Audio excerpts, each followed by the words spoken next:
Okay. তো এই ভিডিওটাতে আমরা অর্ডার বাই ক্লজ দেখবো। অর্ডার বাই ক্লজের কাজ হচ্ছে অর্ডার বাই ক্লজ। ওকে, তো লেট মি রাইট ইট।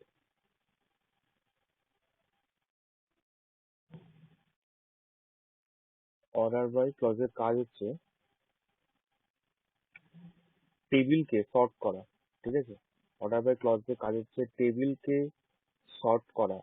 Table means relation. টেবিলকে সর্ট করা based on some columns. Okay, based on some columns, one or more than one. Okay, তো class ইলেভেনের সিলেবাসে তোমাদের এই সর্টিংটা, table sorting using order by clause based on only one column আছে। বোঝা গেল? Only based on one column. আর class 12 based on more than one column আছে। বোঝা গেল?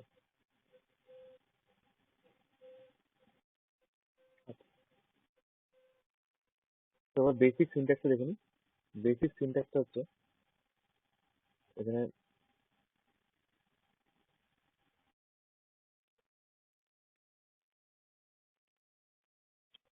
বেসিক সিনট্যাক্সে সিলেক্ট ক্লজ থাকবে। সিলেক্ট ক্লজের পরে কলাম থাকবে, C1, C2, dot dot dot, from table name,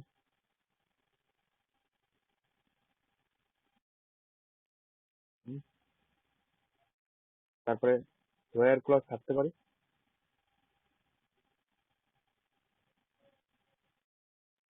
হোয়ার ক্লজের পরে কন্ডিশন। ঠিক আছে, হোয়ার ক্লজ যদি না থাকে তাহলে অর্ডার বাই ক্লজ থাকবে। তাহলে অর্ডার বাই, তারপরে কলামের নাম। ঠিক আছে, কলাম নেম এখনই বললাম। সো দিস ইজ, প্রথমে আমি ক্লাস ইলেভেনের বলবো। ক্লাস ইলেভেনের অর্ডার বাই ক্লজটা বোঝাবো, তারপরে অ্যাডিশনাল যে মাল্টিপল কলাম থাকলে কি হবে সেটা ব্যাপারটা বলবো। তো এখানে আহ, দেখতে পাচ্ছি যে সিলেক্ট ক্লজের কাজ তো জানি, এই কলামগুলোকে আউটপুটে আনবে। তারপরে ফ্রম, বোঝা গেল? তারপরে ওয়্যার ক্লজ, তারপরে order by. Okay, so MySQL এর ইভ্যালুয়েশনটা কিভাবে হবে? মাইএসকিউএল কিভাবে ইভ্যালুয়েট করবে, কোনটা আগে করবে, কোন ক্লজটা আগে ইভ্যালুয়েট করবে মাইএসকিউএল? সো তার যদি একটা চার্ট দেখি, তাহলে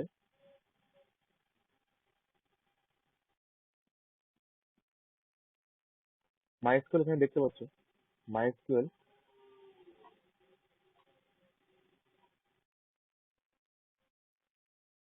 মাইএসকিউএল প্রথম ফ্রম ক্লজটা আগে ইভ্যালুয়েট করবে, তারপর সিলেক্ট ক্লজ, তারপরে ওয়্যার ক্লজ, তারপর order by clause.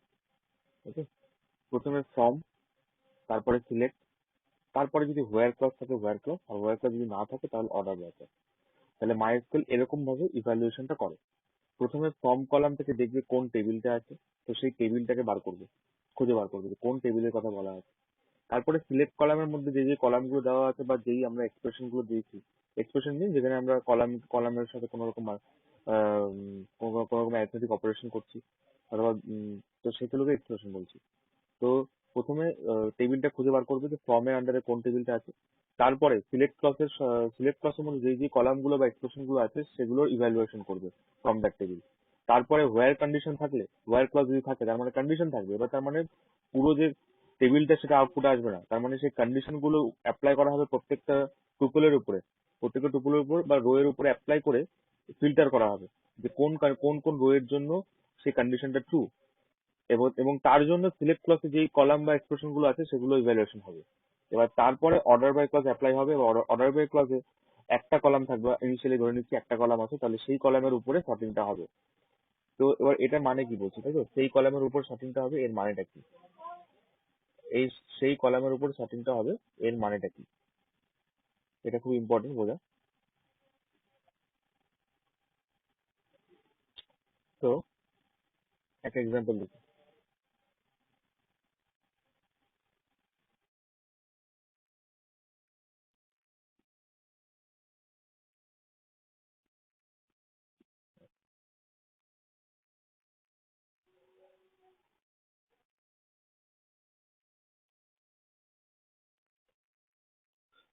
Series example. ওকে, তো মনে করো এই একটা টেবিল আছে। টেবিলটার নাম হচ্ছে ডেটা। টেবিলটার নাম হচ্ছে ডেটা। ডেটা টেবিলের মধ্যে রোল নাম্বার, মার্ক, গ্রেড আর সেকশন এটা আছে। অথবা স্টুডেন্ট টেবিলে ধরতে পারো, কোনো অসুবিধা নেই। টেবিলটার নাম স্টুডেন্টে ধরতে পারো, ডেটা ধরে রাখা হচ্ছে, যদি বুকের মধ্যে ডেটা বলা আছে। তো ডেটা টেবিলটার নাম, তার মধ্যে এই কলাম গুলো আছে, প্রত্যেকটা আর কি কি রো আছে সেটাও বলে দেওয়া আছে। এগুলো হচ্ছে ডেটা, এগুলো হচ্ছে corresponding field of the data table, তাই তো? যেটা রোল নাম্বার আন্ডারে এই ভ্যালু গুলো আছে, নেমের আন্ডারে এই ভ্যালু গুলো আছে। তো এবার মনে করো আমি সর্ট করবো টেবিলটাকে, we want to sort the table, তাই তো? আমরা এই ডেটা টেবিলটাকে সর্ট করবো based on the column roll number, based on the column roll number. তাহলে দেখছি যে শর্ট করার সময় যদি based on the column roll number করি, তাহলে কি লিখতে হবে সবার আগে? সিলেক্ট, সিলেক্টে আমরা কি যাচ্ছি, সিলেক্টে আমি সমস্ত ভ্যালু যাচ্ছে, তাহলে স্টার লিখে দিব। ফ্রম ডেটা, তারপরে ফ্রম ডেটা, হোয়ার কন্ডিশন লাগবে? লাগবে না, যেহেতু বলেছি আমি শর্ট করবো টেবিলটাকে based on the roll number column, তাহলে direct order by roll number, তাই তো?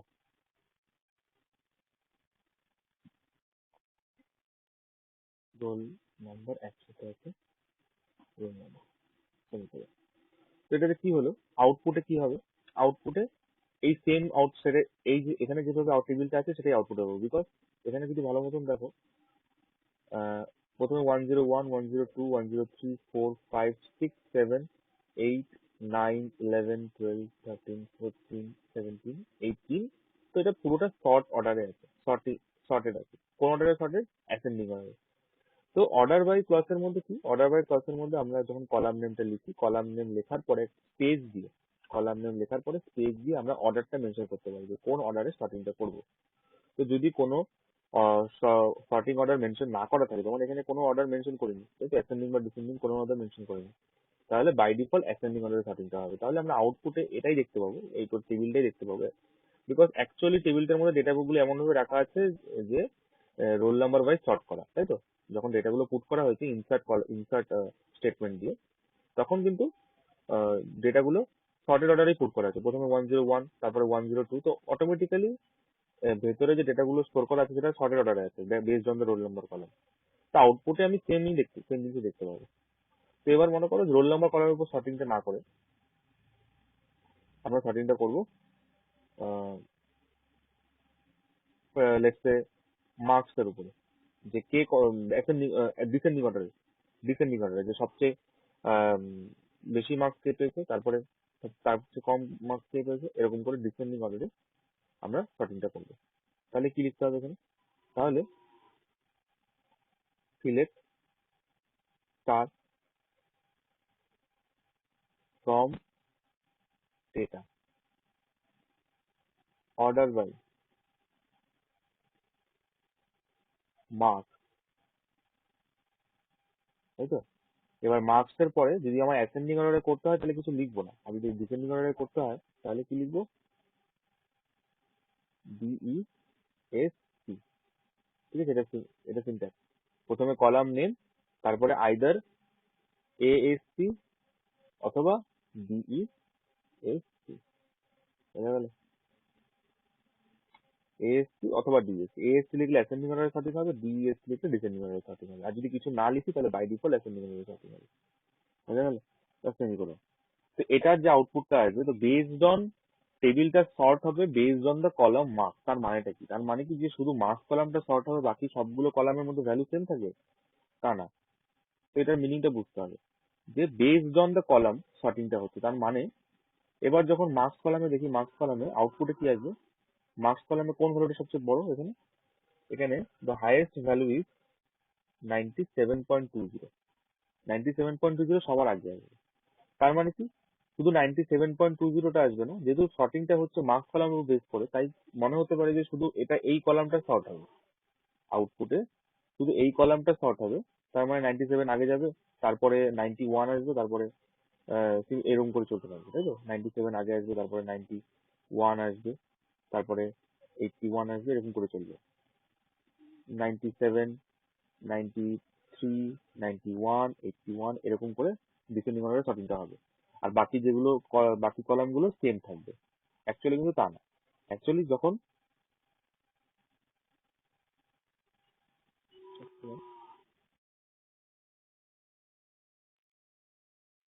আউটপুটে আসবে, আউটপুটটা সর্ট হবে based on the column marks.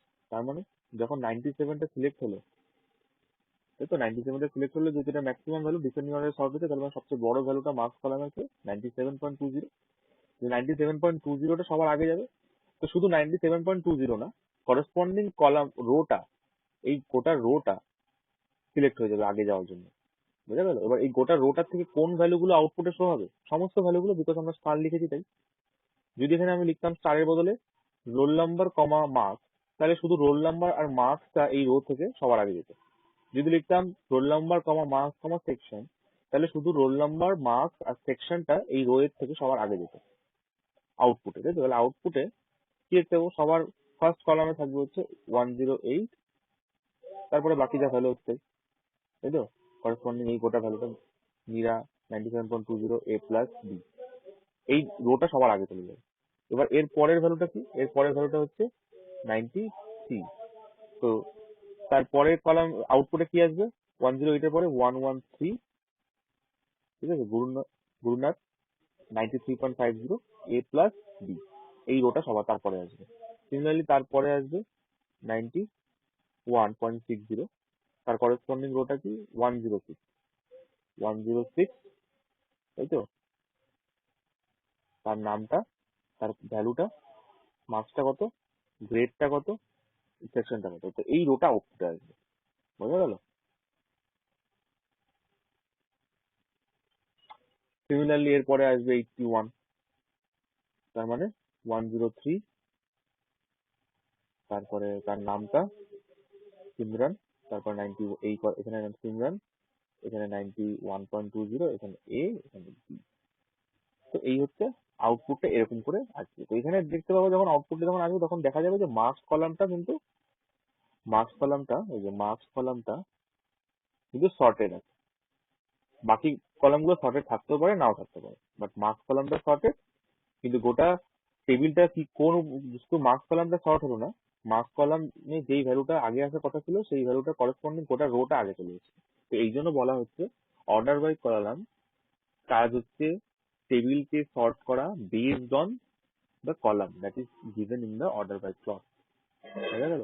তাহলে দুটো স্টেটমেন্ট এখানে হতে পারে। অর্ডার বাই ক্লজের কাজ হচ্ছে একটা কলামকে সর্ট করা, এটা ভুল স্টেটমেন্ট। অর্ডার বাই ক্লজের কাজ একটা কলামকে সর্ট করা না, অর্ডার বাই ক্লজের কাজ হচ্ছে টেবিলকে সর্ট করা based on a column that is given in the order by clause. Understood? এখানে যেমন এই কোয়ারিটা লেখা হয়েছে যে select star from data order by marks.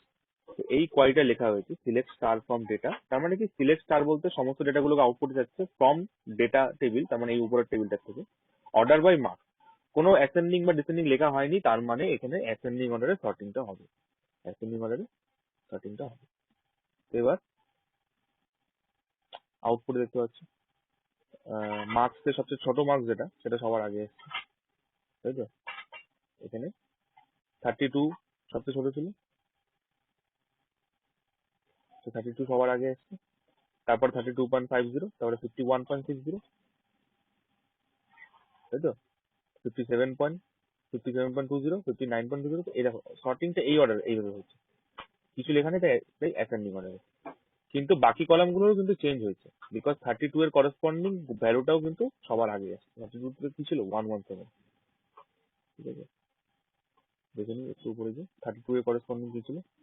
32 এর করসপন্ডিং এখানে দেখো, কোথায় 32? 32 এর corresponding 117 Rahil, grade F, section C, তাই তো? তাহলে ফার্স্ট ভ্যালুটা, ফার্স্ট আউটপুটে প্রথম রোতে কি থাকবে? প্রথম রোতে থাকবে 117 রাহিল 32.0 এফ সি। তো based on the column marks, the table is sorted in ascending order. That is the correct way of saying what is the function of order by clause. ওকে, যেখানে একটা এক্সাম্পল দেওয়া হয়েছে যেখানে ASC লিখে দেওয়া হয়েছে by default. তো না লিখলেও কি হবে, by default ascending order sorting হবে, কিন্তু লিখে দিলেও কোনো অসুবিধা নেই। আর ডিসেন্ডিং অর্ডারের জন্য DESC। ঠিক আছে, তো এটা ছিল আহ, এবার এখানে হোয়ার ক্লজও আমরা এখানে লাগাতে পারি। ঠিক আছে, তো যদি কোশ্চেনটা যদি এরকম করে বলা হতো যে write a SQL query, to write a SQL query to display all the student to display or the student details, to display the details from the table data in ascending order, in the ascending order of marks of all the students who has a grade A plus, মানে সমস্ত student detail গুলোকে আউটপুটে আনো the ascending order based on the ascending order sorting based on the marks column যাদের grade A plus। তার মানে আউটপুটে আমাকে শুধু তাদেরকেই আনতে হবে যাদের গ্রেড A প্লাস আছে, এবং আউটপুটটা সর্টেড হতে হবে based on the marks column. তাহলে কি হবে তার অ্যান্সার? তার অ্যান্সার হবে সিলেক্ট, সমস্ত ডেটা আনতে হবে সেটা star from data, where clause লাগাতে হবে কেন বলেছে, গ্রেড যাদের A প্লাস তাদেরই আনবো আউটপুটে। তাহলে এখানে গ্রেড কলাম আছে, গ্রেড কলামে A প্লাস কোথায় কোথায় আছে? তিন জায়গায় আছে। Grade equal to A plus in quotation, because এটা একটা স্ট্রিং, এটা একটা টেক্সট টাইপ অফ কলাম, ঠিক আছে, এটা একটা টেক্সট টাইপের কলাম, মানে এর ডেটা টাইপ কি হবে, আইদার ভ্যার অথবা কেয়ার। তাহলে A প্লাস ইন কোটেশন, তারপরে অর্ডার বাই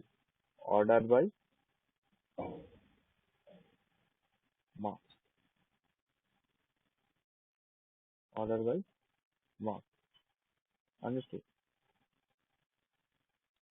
এটাতে কি হবে, শুধুমাত্র এই প্রথমে আমি এখনই বললাম কিভাবে ইভ্যালুয়েশন হয়। প্রথমে টেবিলটা খুঁজে বার করবে MySQL, ফ্রম ক্লাসটা ইভ্যালুয়েশন হবে।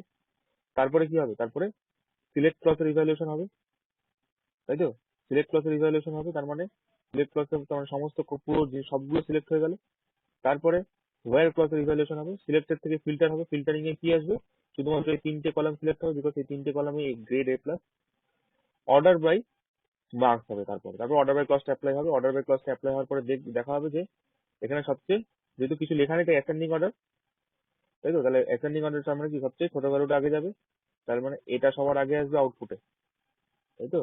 This 113 will be in the first row, তারপরে না সরি 91.60 প্রথম রোতে হবে, তারপরে 93.50, তারপরে 97.20।